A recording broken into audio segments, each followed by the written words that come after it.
dia apa yang disebut oleh para ulama sebagai tahtal masyiah. Dia di bawah ketetapan dan kehendak Allah. Allah boleh saja ampunkan dia. Innallaha la yaghfiru an yushraka bih wa yaghfiru ma duna dzalika liman yasha. Sungguh Allah tidak akan ampunkan dosa menyekutukan dia, dan Allah boleh wa yaghfir, dan Allah boleh ampunkan dosa selain daripada syirik untuk orang yang tak bertaubat.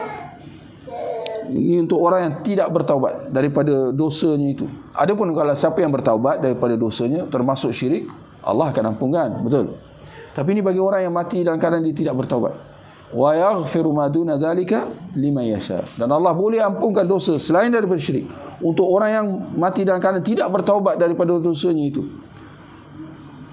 Secara umum dan mutlak, yakni pasti Allah ampunkan? Tak juga. Sebab Allah kata apa? Liman yasha. Untuk siapa yang dia berkehendak. Jadi Allah boleh ampunkan dosa selain daripada syirik, ya, bagi sesiapa yang dia mahu.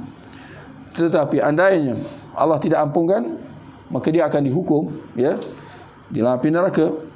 Tapi yang pastinya setelah dia telah dibersihkan daripada dosa-dosa yang tidak diampunkan oleh Allah itu di dalam api neraka, kesudahannya dia tetap, ya, akan masuk ke dalam syurga. Kalimah la ilaha illallah itu akan menyelamatkan dia, ya, daripada terus kekal di dalam api neraka itu, ya.